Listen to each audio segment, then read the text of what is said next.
Next, Cynthia Yu.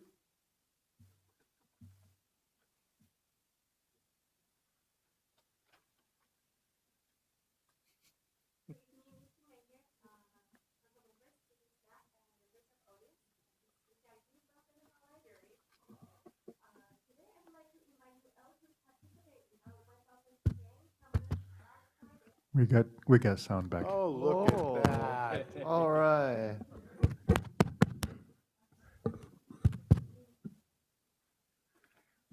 Yeah, we got sound back. Except yours. Yeah.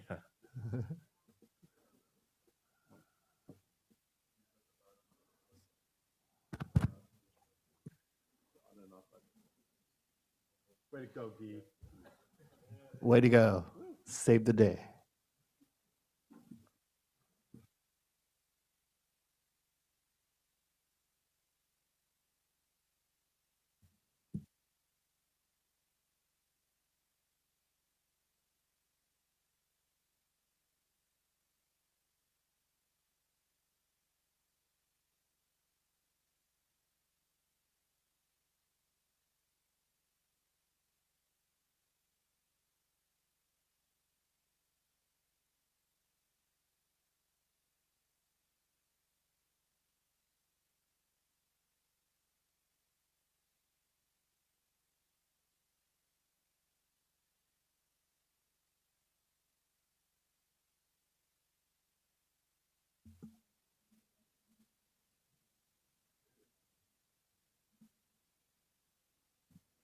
Testing. Okay,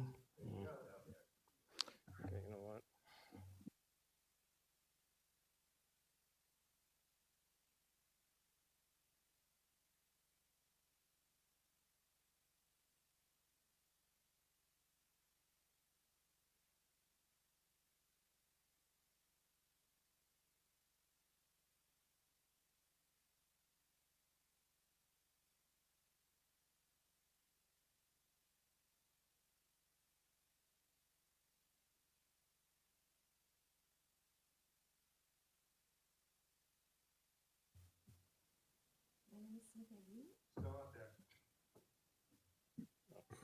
Okay.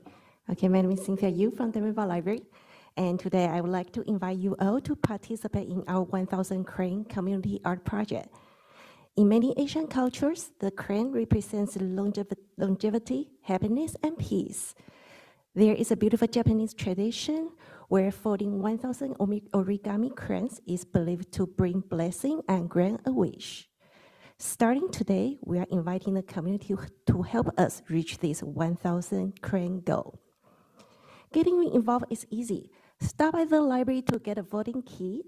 Once you have voted your cranes, please return them to the library by April 15th so they can be included in our art project. The final display will take flight at the library as the centerpiece of the Read Together Diamond Bar. This year, Diamond Bar Friends of the Library and Diamond Bar Library are encouraging the community to read Joji Takei's powerful graphic memoir, They Called Us Enemy, which recounts his childhood experience in Japanese American incarceration camps during World War II. We have many copies available at the library for checkout. Finally, please note that Diamond Bar Library will be closed on Monday, March 30th in observance of Cesar Chavez Day. We are always open online. You can access ebooks, audiobooks, music, movies at our website, lacountylibrary.org 24/7. Thank you. Thank you so much. Next, we have Andrew Huang.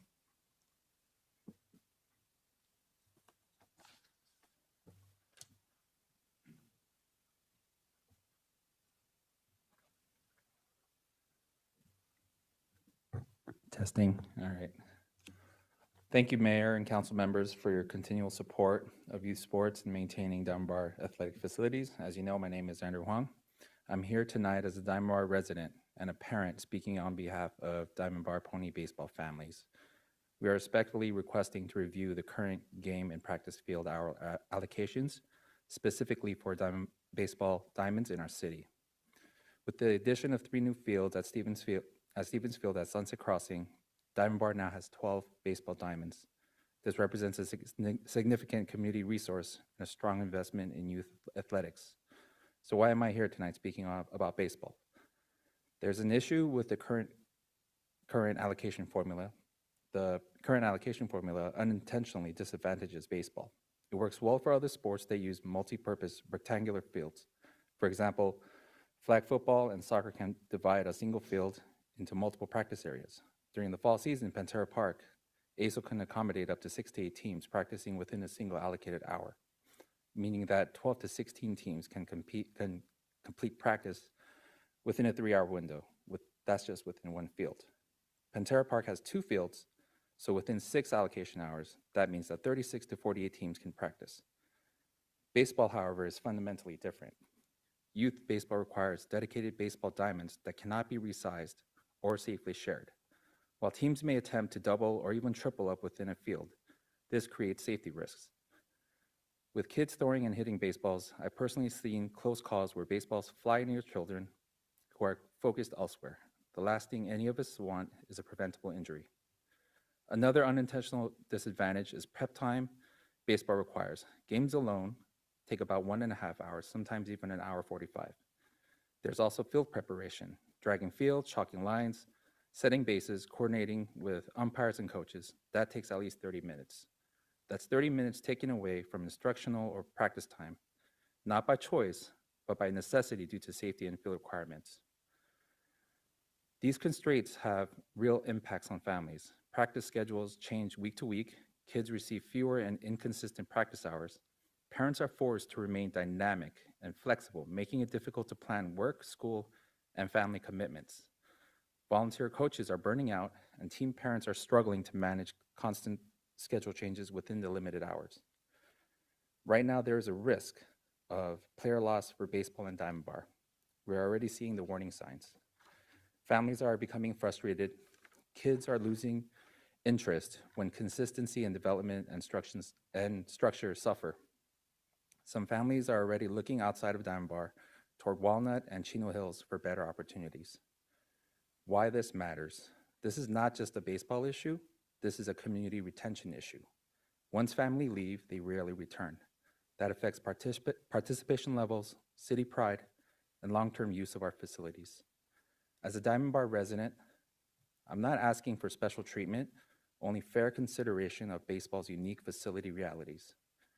I respectfully request that the city review the Diamond Bar athletic facility use and allocation policy and adjust the allocation approach to better recognize baseball's specific needs.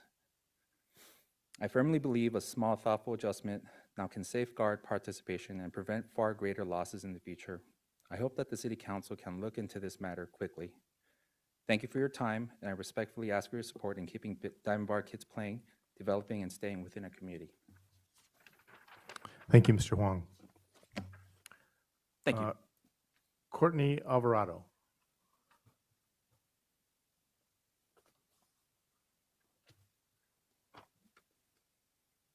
Guess I should go down here. I'm a little shorter. Good evening, everybody.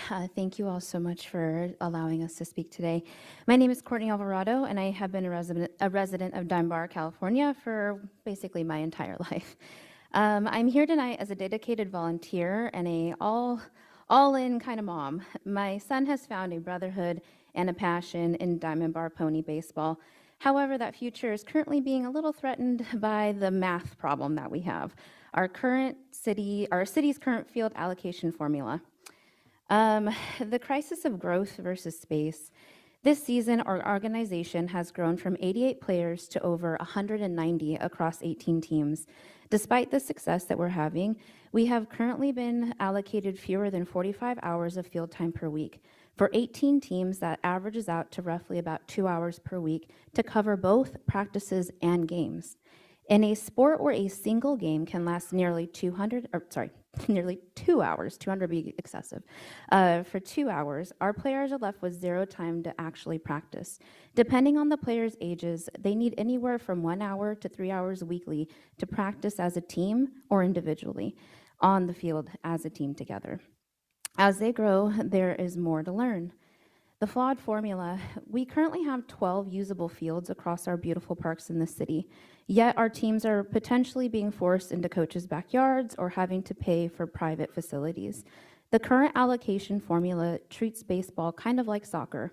While 16 soccer teams can share a park successfully, you cannot safely put 4 baseball teams on one diamond at a time. I have personally witnessed the danger of this overcrowding due to the policy in place. I have seen volunteers hit by line drives and pop flies. I myself have taken a pop fly to the shoulder because of overlapping practices. It is not an environment for learning, and it is an environment for kind of having your head on a swivel just to avoid injury. The economic and community risk with this is if we cannot guarantee a stable schedule and safe learning environment, we will lose families to Chino Hills, Walnut, and Rowland Heights. We want to go back to the 300 players that we once had, but I cannot in good conscience recruit new families into a system where potentially their children cannot get a full hour of practice per week. The solution is, I recognize that the changes will not take effect immediately, but the formula must be reworked for the upcoming seasons for the future of Diamond Bar Pony Baseball as well as girls softball. They both require a sport-specific allocation formula that accounts for safety zones, like limits on how many teams can share one diamond, duration, as our games are longer and we need more time. Soccer games, I believe, are only an hour, where baseball can run up to 2 hours. Stability as well, we would need age-appropriate practice time allotment, because the littler you are, the less you need to practice, because there's less knowledge. It's just basic fundamentals, and then the older you get, you need field situational awareness and how to hit a ball. Form matters, so you need a little bit longer with the kids. And that will also help and provide a consistent schedule with appropriate timeframes that don't change weekly. I ask that you please put our community and our children's safety first. Let's keep Diamond Bar kids playing baseball in Diamond Bar to keep our community strong. I'd also like to really thank our Parks and Rec team for everything they've done for us so far and the continued partnership in helping us figure this all out for this season. I thank you for your time and your commitment to our youth. I love growing up here, and I know my kids have as well. And I appreciate your time in listening to me today and all the time that will be dedicated into looking into this issue. Thank you. Thank you, Ms. Alvarado. That concludes the cards. Is there anybody else in tonight's group that would like to, anybody but you, Tausi?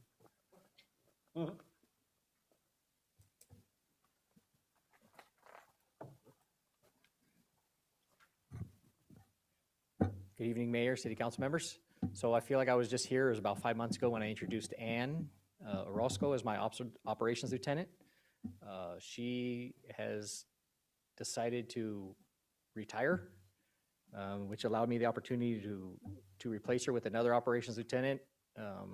It's his first time doing it. He's coming from industry. He's here behind me, Peter Gomez. I just want to give him a minute to introduce himself to you and to the city. Good evening, everybody. My name is Peter Gomez. I've been a lieutenant for approximately 6 years and had some assignments from East LA Station, some custody time as well, and went to City of Industry.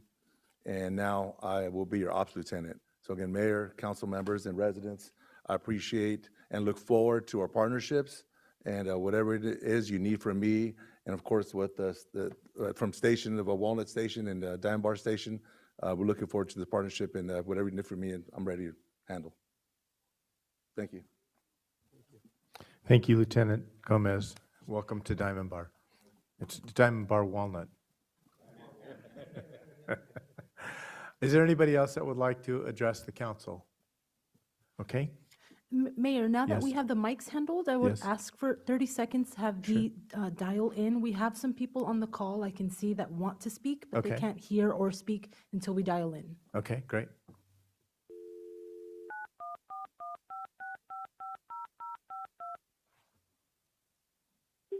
Please enter your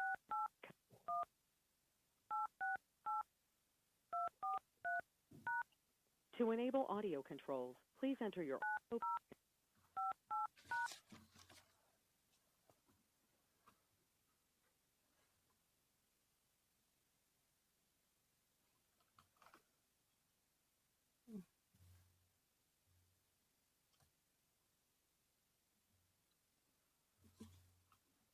Guy, it says to dial #9258#.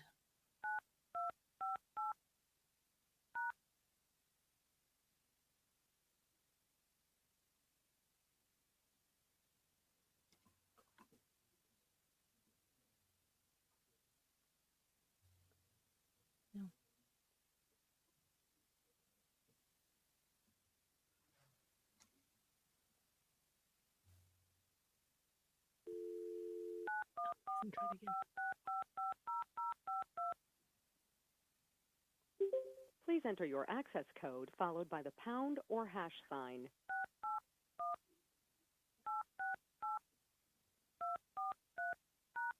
To enable audio controls, please enter your audio PIN followed by the pound or hash sign.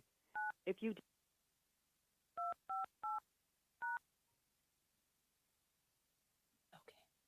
Okay, we're on now. So Mayor, I would like to announce that we did receive one public comment email for item 8.5 from the Supporters Alliance for Environmental Responsibility. And that comment was provided to the City Council and printed up front for public viewing. And we do have a response from the city's consultants that was also provided to the City Council. And at this time, I do have one hand raised on the call, and if anyone on the GoToWebinar would like to provide a public comment, please click on the raised hand icon in the software now. The first caller is Victoria Yunt.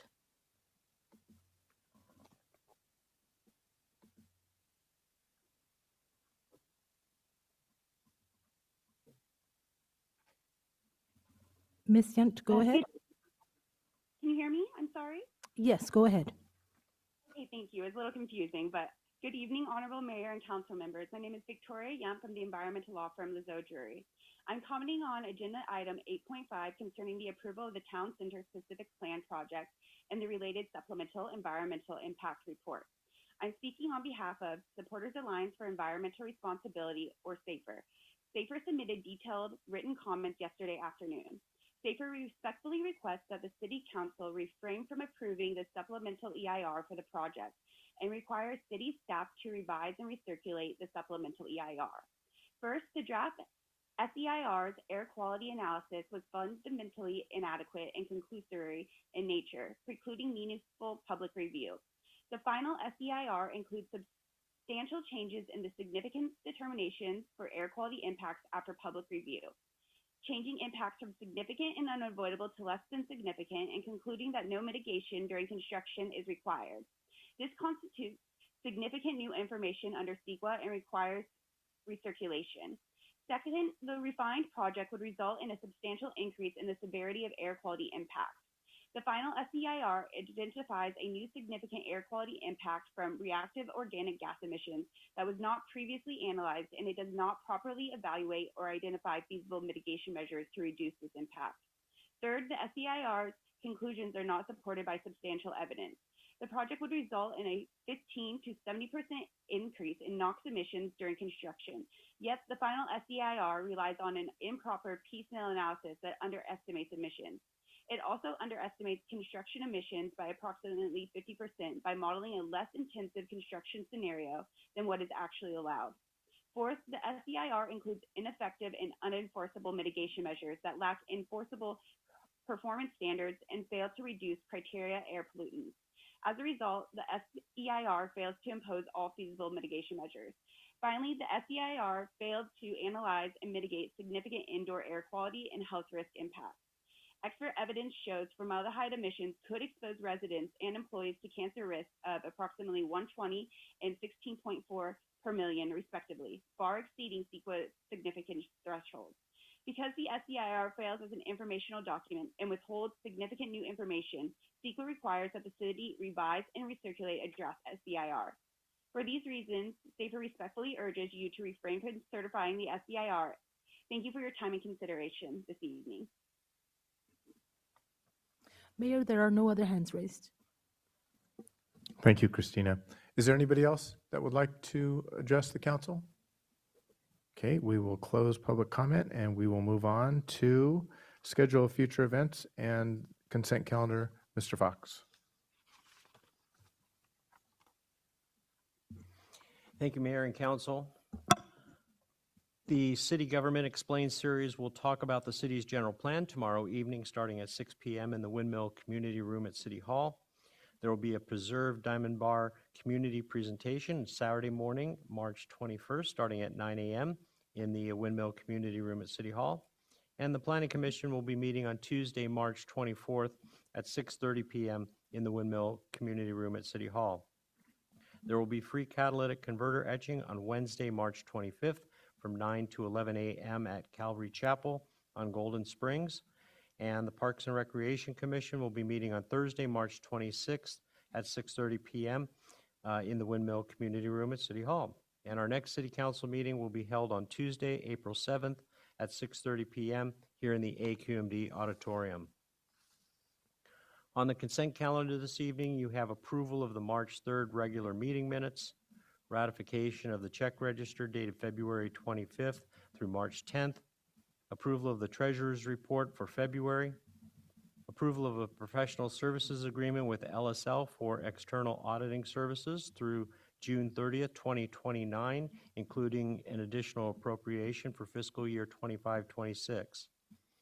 Approval of second reading by title only, waive full reading, and adoption of Ordinance 03-2026, which I will now read.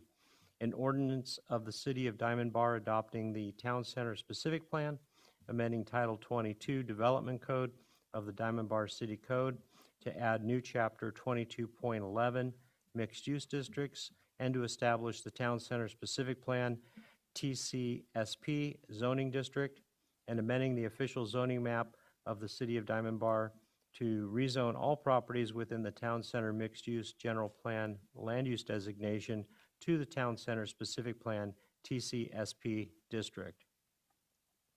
We have approval of the 2025 General Plan Status Report and the 2025 Housing Element Progress Report for filing with the State of Department of Housing and Community Development and the Governor's Office of Planning and Research. And approval of a consultant services agreement with RHA Landscape Architects Planners for landscape design services in landscape assessment districts 39-2022 and 41-2021. That concludes the consent calendar for this evening. Thank you, Mr. Fox. Would anyone like to pull any of the items for discussion? I want to pull item 8.5. Okay, we'll pull 8.5. Anything else? I'll move for approval for the remaining items. Okay, I have a motion by Councilman Chow, Second. second by Councilman Liu. Call the roll, please. Yes, Mr. Mayor. Councilmember Chow, Yes. Councilmember Liu, Yes. Councilmember Tang, Yes. Mayor Pro Tem Lo is absent. Mayor Tai. Yes. And that's item 8.5 that you were interested in, Dr. Tang? I want to clarify the phone call was about the item 8.5, right? Correct. Correct. You know that yesterday we received a document of this comment on the supplemental environmental impact report for the Diamond Bar Center Specific Plan project. And it was provided by Lozal Jewelry Company. So we received that yesterday. And today, and all of a sudden, there's a response to this, the email we received. So who is doing the response? The lady who just called, who is this lady? What is her purpose of response to this the document? I want to clarify because Yes. I don't have the time to read this document. Yes, yes. Yes, Councilmember Tang, I can explain. So the environmental documentation was circulated a long time ago for a lot of public comments, and we received, we notified the public that supplemental EIR was ready, circulated, posted on the website. We had copies at the library, and we had a period of time where we received a lot of comments. Then we prepared responses to every single comment we received, and the draft supplemental EIR, the comments and the responses to comments becomes the final EIR, which the City Council adopted at your last meeting. And with the adoption of the supplemental EIR, you also approved the first reading of the ordinance, which today is on second reading. That's what the item is before you today.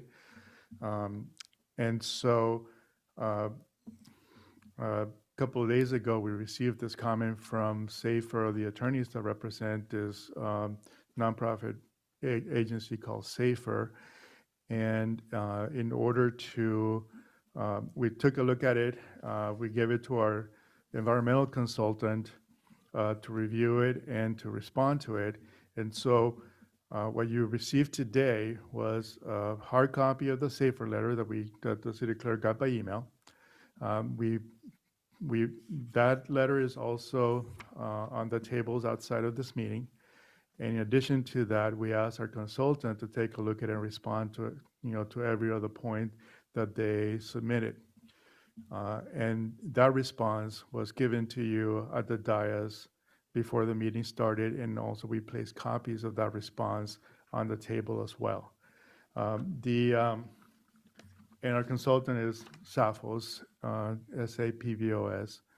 The lady that called in for public comments is from the law firm that represents SAFER, and she simply summarized what's in the letter. She did not provide any new information. Our consultants and the second letter from SAPHOS that you have on at the dais concluded that every single item that they raised, we responded to, and that there is no basis for continuing or recirculating the supplemental EIR, and so the council can move forward. And that would be my recommendation as well. Hopefully that answers your question, but if you have any additional questions, I'll be happy to try to answer. I just want to make sure that ladies who just called, representing the first document, yes, did she raise any issue with the response, the SAFERs that we provided during that telephone call? No, so no response is actually required. This is not a back and forth, right? So we felt that it was important that we have our consultant take a look at the initial letter to see if there were any issues, and the conclusion is that there are no issues that would require the city council to pause and to do any additional work on the matter, and the city council may move forward and adopt the ordinance. And we have a new town center specific plan that will take effect 30 days from today. Thank you for your reply. I have no further questions. You're good? Okay. So that brings us to item 8.5. Who would like to make the motion? Motion. Okay, I have from Councilman Liu for the motion. Second? I'll second. Second by Councilman Chow. Call the roll, please. Yes, Mr. Mayor. Councilmember Chow? Yes. Councilmember Liu? Yes. Councilmember Tang? Yes. Mayor Pro Tem Lo is absent. Mayor Tai? Yes, so that 8.5 passes 4-0. And that brings us to item number 9, public hearings. Mr. Fox. Mayor and council, our senior planner, May Nakajima, will be making the staff presentation. Good evening, Mayor Tyre and members of the City Council. Tonight's request is to amend Title 22 of the city's development code to create citywide objective design standards, or what we call ODS, for multifamily and mixed-use housing projects to implement the city's housing element and be in compliance with state housing mandates. This will apply citywide. So why do we need ODS? This goes back to state housing laws, including SB 35 and SB 330, which requires us to streamline the review process for multifamily and mixed-use housing projects. We're now required to limit our review to solely objective standards. In addition, the city's housing element commits us to update the code to include objective design standards. What exactly are ODS? The law defines it as standards that involve no personal or subjective judgment by a public official and are uniformly verifiable by reference to an external and uniform benchmark or criterion.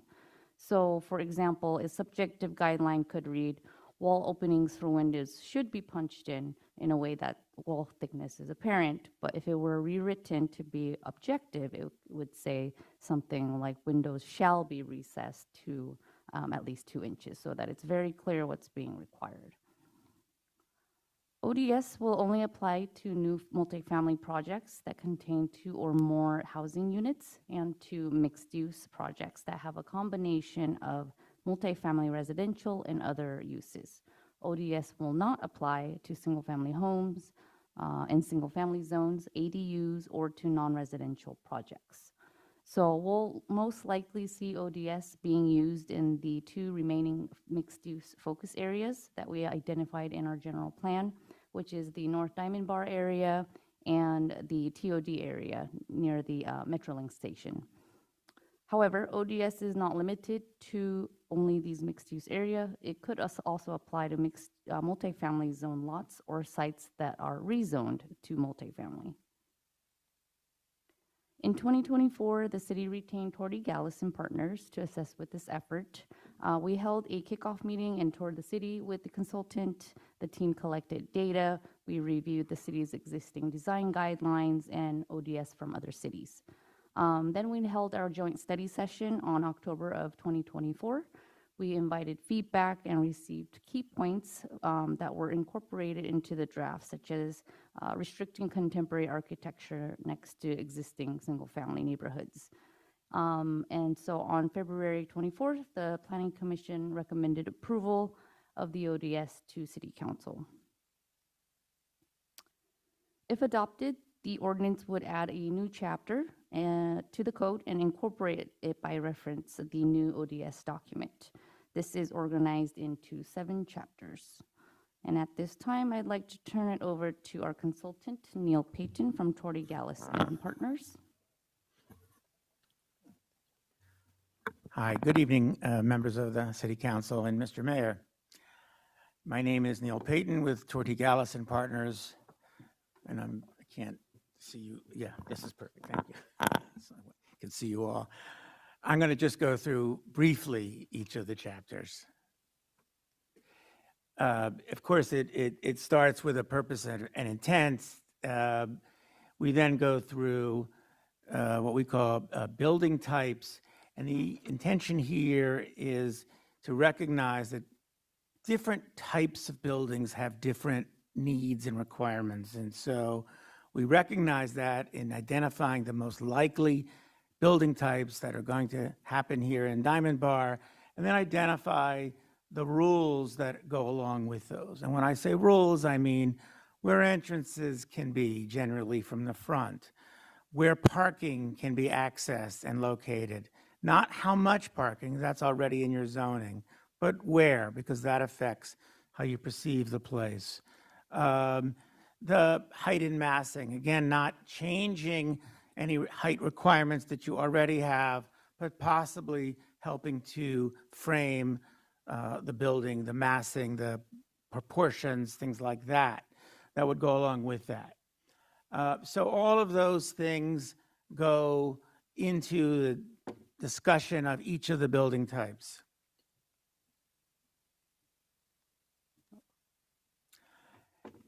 Then we have something we call articulation standards. So what that is, you know, buildings aren't blank walls. They have ins and outs, ups and downs, jigs and jogs, different colors, different styles. And the bigger the building is, the more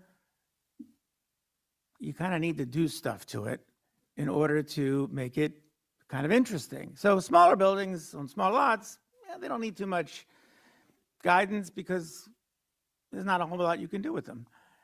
So the articulation standards identify possible things you can do. It's really a menu. It doesn't tell you what to do. It tells you the things you may do, but you have to do a certain amount of them. For example, you know, you may pop things out, or you may pull balconies in, or you may differentiate one part of a building from another with different styles or different colors or different materials.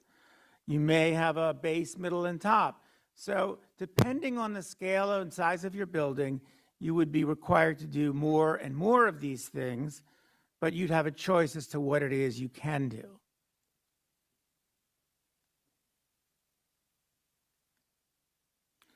I guess I keep pushing, I don't know.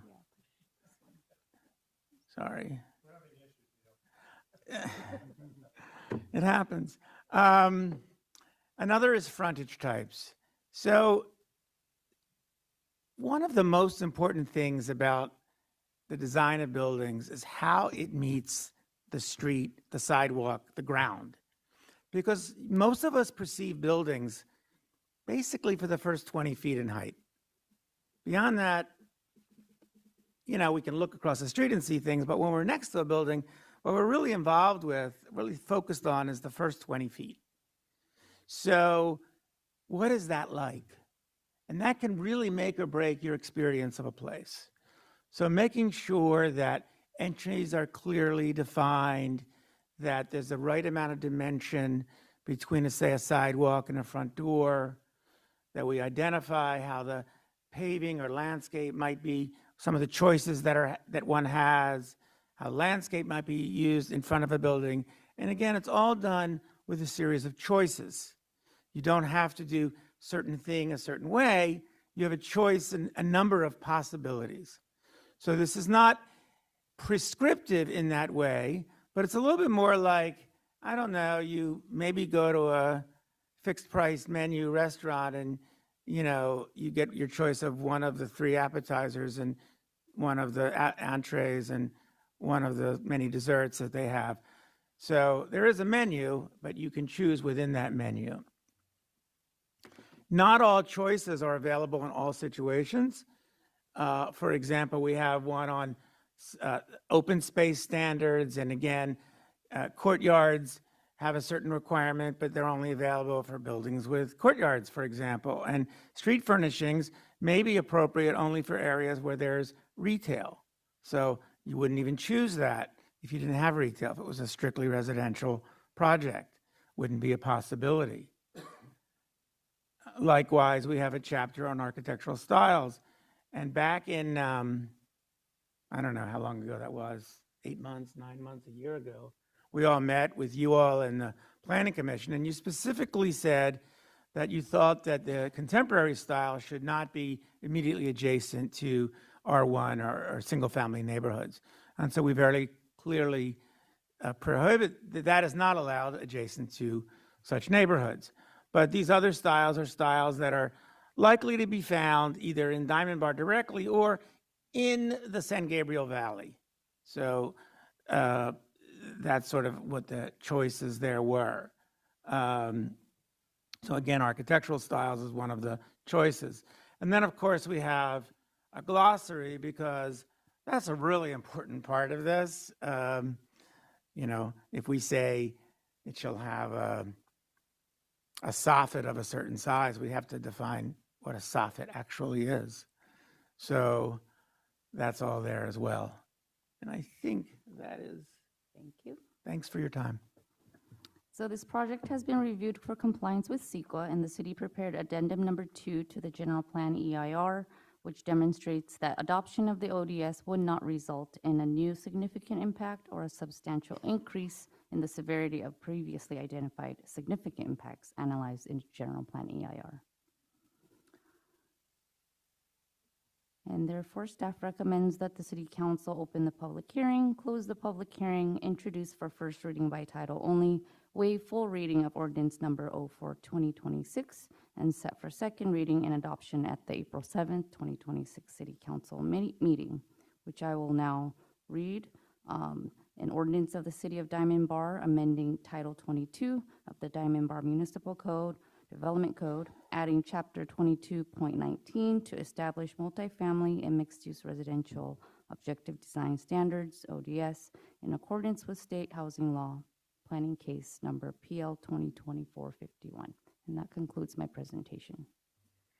Thank you, May. Any questions for staff? No? Great. Okay, then we will go to open the public hearing. Is there anybody in the public that is still here that would like to address the council? Okay, seeing nobody, we will close public hearing. Mayor, I just want Yes, to confirm there please. are no Sorry. callers on the line and no emails were received for this item. Very good. Thank you very much. Appreciate that. So we've closed the public hearing. Any council comments or discussion? You're all quiet. Very good. And who would like to make a motion? Motion, Mayor. I have that from Councilman Liu. I'll second. Second from Councilman Tang. Call the roll, please. Yes, Mr. Mayor. Councilmember Chow? Yes, I almost say here. Yes. Councilmember Liu, Yes. Councilmember Tang, Yes. Mayor Pro Tem Lo is absent. Mayor Tai. Yes, thank you so much. That item 9.1 passes 4-0. And that brings us to council consideration. We have none. So it's council subcommittee reports and meeting attendance. Councilman Tang. Since the last council's meeting talking about the budget, I have been meeting and discussion with some residents in our city and talked to them for finding out how to improve our city. And one big question now is the homeless issues. That I know this is not on our agenda, so we are not going to have an extensive discussion. But I just want to find out. There's a homeless on the bridge of the 57 freeway in the South Diamond Bar area. This gentleman has been there for a long time and used to be there sporadically, but now, ever since the beginning of this year, that he's been there more often, and also he bring more stuff under the bridge. So his stuff is scattered around the street. And I was also told that there's another cases of similar homeless people under the 60 freeway in the Lemon area. That I never seen that people, but I passed through that area. I did see his belongings also scattered along the pedestrian area too. So that many residents express their concern, and I think for the last years also, there's many people come to our city meeting and raise this concern with our city. And I think it's about time that our city really do something. And I want to ask whether we are doing anything to help to alleviate this kind of problem for our city. City manager, can you give a brief response? Certainly, Councilmember Tang, homelessness is something that we deal with on a daily basis. It is something that is much bigger than the city of Diamond Bar. It's a national problem. The County of Los Angeles was just recently, the voters approved a half-cent sales tax to combat and put resources to combating homelessness. The city of Diamond Bar does not receive direct funding from that. But that being said, our staff, we spend a tremendous amount of staff time and resources trying to do the best that we can to mitigate the homelessness crisis. We partner with services with the San Gabriel Valley Council of Governments to look for resources. We have folks in the field that offer resources to individuals. Sometimes they accept them, sometimes they do not. We have folks responding repeated times to the same locations. We've cleaned up homeless encampments continuously. And we have our sheriff's department's mental health teams out there to evaluate individuals as well. A lot of these individuals are known by all of the sheriff personnel and the social services that are in the field. They try to build a rapport with all of the individuals and try to get them to accept services. We're not always successful in that, and those individuals don't always want to accept those services. Those two locations that you mentioned have been very frustrating. We just recently did a cleanup last Thursday, and they are back. That is extremely frustrating. It is a tremendous amount of work for our staff to continually be put in those conditions to do that. We would love for something better than keep pushing them around.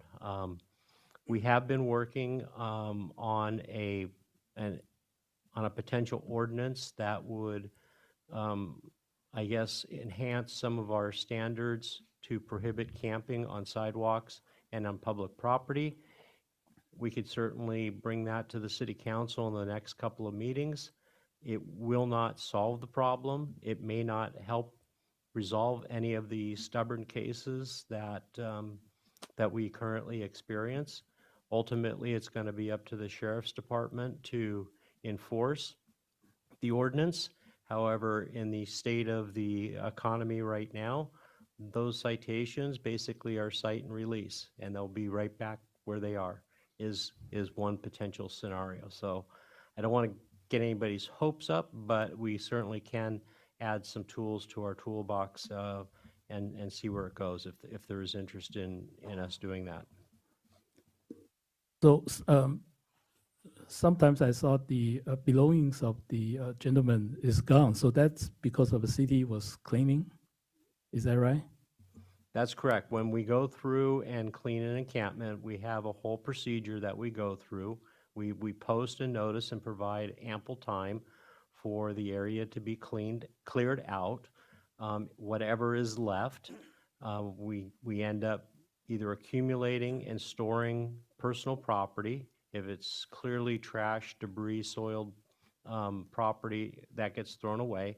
The area gets cleaned, and in a matter of days, they're right back where somebody else has taken that place.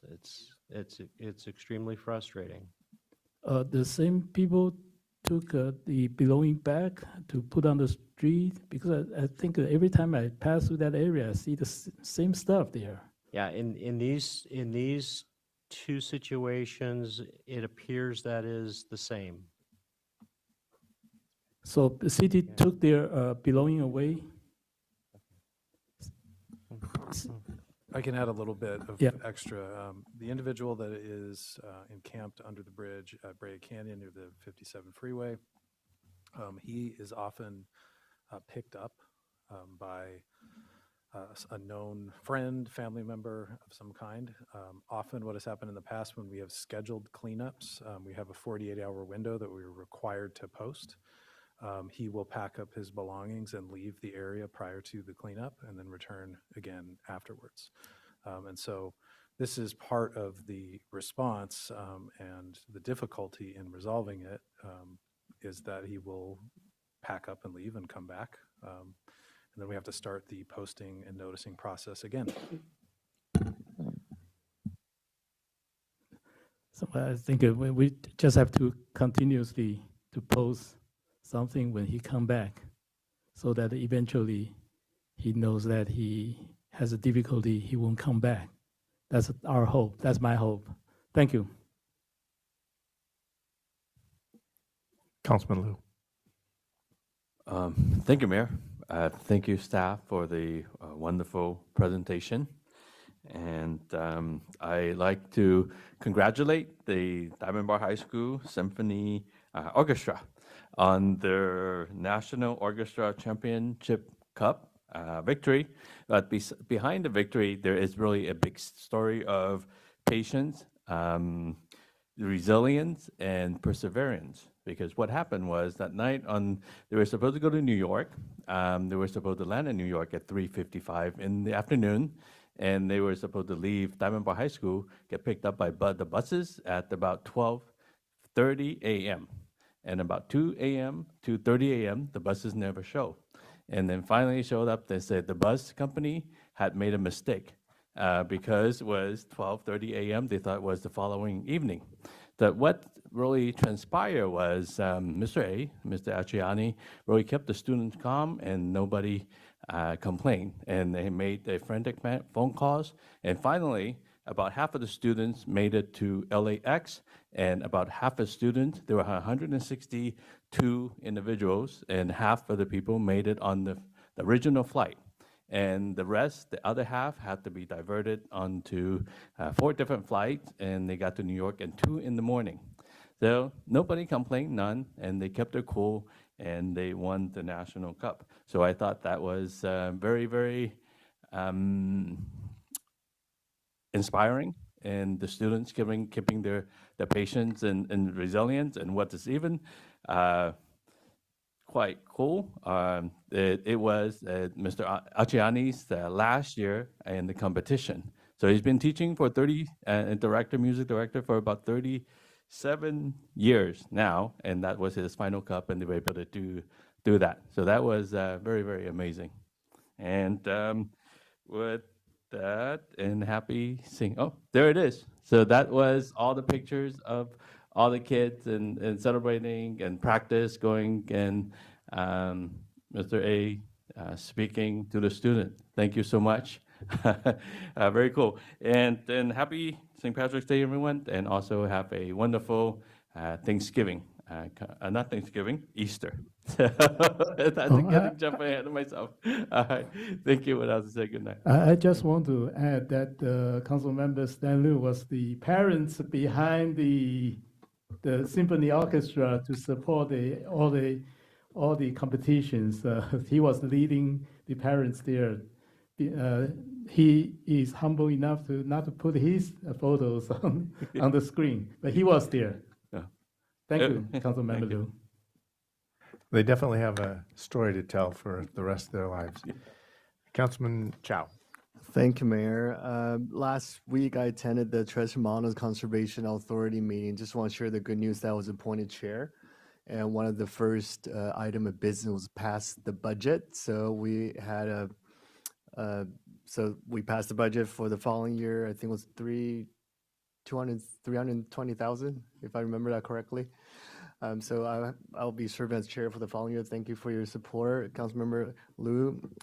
And then second, I want to congratulate the Warner Valley Water District on the ribbon cutting and grand opening of their new state-of-the-art headquarters. It's on the same street, just a block over. They actually own both buildings. So I think what I was told that the old building is not retrofit, it's not earthquake safe. So they still own the building. So that'll be converted to some sort of, it was still being used by the water district. So they will kind of repurpose that building while they use the new building for more of a customer facing usage. And lastly, want to wish my baby girl happy birthday. It's actually today. I'll be going home and blow out a candle with her when I get home. So happy birthday. On St. Patrick's Day. Yeah, she's our leprechaun. Remarkable. Oh, Lucky Charm. I mean, Lucky Charm. That is remarkable. Don't tell her I said that. I won't. It'll be our little secret. I want to congratulate the Miss Diamond Bar Group.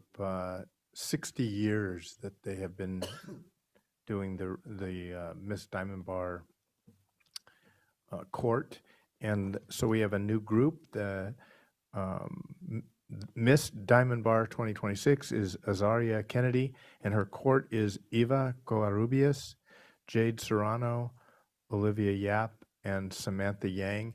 And just kudos to the whole group, to Linda Headley, to Scarlett Kwong. That I watched what they're doing, and it's like that. It takes a lot of work to put together on a Sunday afternoon at Diamond Bar High School. So congratulations to them. And I'd like to adjourn tonight in memory of Kim Shea. Dr. Kim Shea passed away a week or so ago, and she was very instrumental in not only traffic and transportation, but in parks and recreation. And I tell you, I would see her often at Pantera Park walking the dog, and she was walking with her husband. And through everything that she was going through, honest to goodness, I don't think I ever saw her without a smile.